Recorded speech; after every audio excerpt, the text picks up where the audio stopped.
ហើយអ្នកទាំងអស់គ្នាសូមស្វាគមន៍មកកាន់ Channel មុំសៀសាជាថ្មីនៅក្នុងវីដេអូថ្ងៃនេះខ្ញុំនឹងប្រាប់អ្នកពីមូលហេតុដែលអ្នកគួរតែប្រើប្រទាលកន្ទុយក្រពើនៅលើសក់របស់អ្នក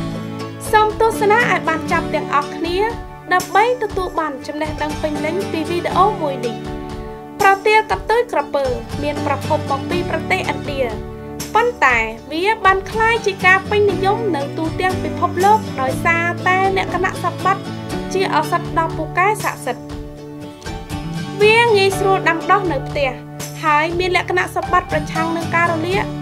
និងប្រឆាំងនឹងមេរោគសម្បូរទៅដោយវីតាមីននិងសារធាតុចិញ្ចឹមព្រមទាំងធ្វើឲ្យប្រសើរឡើងនូវគុណភាពខ្យល់នៅជុំវិញខ្លួនតោះស្វែងយល់ពីអត្ថប្រយោជន៍មួយចំនួនដែលរុក្ខជាតិនេះអាចផ្ដល់ឲ្យអ្នកនៅពេលប្រើនៅលើសក់ទី1វាជួយបន្ទន់សក់និងចិញ្ចឹមស្បែកក្បាលរបស់អ្នកការប្រើចាល់នេះជាប្រចាំធ្វើឲ្យសក់របស់អ្នកមានសំណើមនិងរលោងហើយផ្ដល់ពន្លឺដល់សក់ឡើងវិញកាន់ឬជាយកចាល់ប្រទាលកន្ទុយក្រពើចេញពីស្លឹកលាយជាមួយទឹក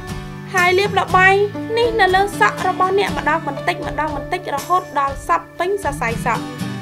ត្រូវប្រកាសថាកក់សក់របស់អ្នកមុននឹងប្រើល្បាយនេះទុកចោលរយៈពេល30នាទីបន្ទាប់មកលាងជម្រះចេញឲ្យបានស្អាតដើម្បីឲ្យជែលទាំងអស់ចេញពីសក់របស់អ្នកទី2ជួយបណ្ដុះសក់ប្រទាលកន្ទុយក្រពើសម្បូរទៅដោយវីតាមីននិងសារធាតុចិញ្ចឹមផ្សេងគ្នាជាច្រើនដែលមានសារៈសំខាន់សម្រាប់ស្បែកក្បាលរបស់អ្នកនិងធ្វើឲ្យចលនាឈាមរត់ល្អលើកកម្ពស់ការលូតលាស់និងជៀសវាងសក់បាច់ចុងដើម្បីទទួលបានអត្ថប្រយោជន៍ពីលក្ខណៈសម្បត្តិទាំងនេះត្រូវលាយចាល់ប្រទាលកន្ទុយក្រពើជាមួយស៊ុតពណ៌សយកផ្នែកពណ៌សនៃស៊ុតហើយលាយជាមួយចាល់ប្រទាលកន្ទុយក្រពើ3ស្លាបព្រាបាយលាបវានៅលើសក់របស់អ្នកហើយទុករយៈពេល30នាទីបន្ទាប់មកសូមលាងសក់ចេញដោយប្រើសាប៊ូដែលអ្នកចូលចិត្តធ្វើបែបនេះ3ដងក្នុងមួយសប្តាហ៍ទី3វាការពារអង្គែស្បែកក្បាលក្រៅពីការមើលទៅមិនស្អាតវាអាចបង្កឲ្យមានការរមាស់និងធ្វើឲ្យមានការរំខានយ៉ាងខ្លាំងដោយសារតែលក្ខណៈសម្បត្តិប្រឆាំងនឹងការរលាកនិងប្រឆាំងនឹងមេរោគរបស់វាប្រទាលកន្ទុយក្រពើអាចត្រូវបានគេប្រើដើម្បីព្យាបាលអង្គែតាមរបៀបផ្សេងគ្នាវិធីល្អក្នុងការប្រើវាគឺដោយការលាយចាល់ប្រទាលកន្ទុយក្រពើ3ស្លាបព្រាបាយជាមួយនឹងទឹកឃ្មុំ3ស្លាបព្រាបាយលាបល្បាយនេះនៅលើសក់របស់អ្នកដោយម៉ាស្សាយឺតទុករយៈពេល20នាទីបន្ទាប់មកលាងជម្រះចេញធ្វើបែបនេះ3ដងក្នុងមួយសប្តាហ៍ឬរហូតដល់អ្នកសម្គាល់ឃើញថាមានភាពប្រសើរឡើងទី4ជាបាលសក់ស្ងួត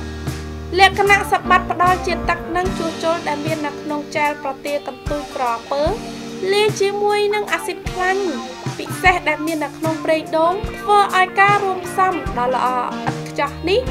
ជួយក្នុងការព្យាបាលសរសៃសក់ស្ងួតនិងសរសៃសក់ខូច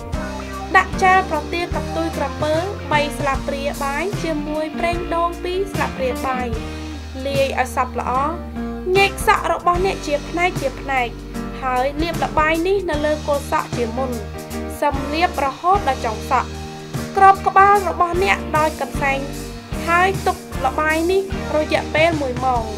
អនុវត្តរូបមន្តនេះ2ដងក្នុងមួយសប្តាហ៍ខ្ញុំសង្ឃឹមថាវីដេអូនេះមានអត្ថប្រយោជន៍សម្រាប់អ្នកប្រសិនបើអ្នកចូលចិត្តវីដេអូនេះកុំភ្លេចឲ្យមេដៃម្នាក់មួយផងណាសូមចុច Subscribe ដើម្បីទទួលបានរូបមន្តនិងគន្លឹះបន្ថែមទៀតនៅពេលដែលខ្ញុំអាប់ឡូតវីដេអូថ្មីសូមអរគុណសម្រាប់ការទស្សនាវីដេអូរបស់នាងខ្ញុំសូមជួបតែសំណាងល្អជួបគ្នានៅវីដេអូក្រោយទៀត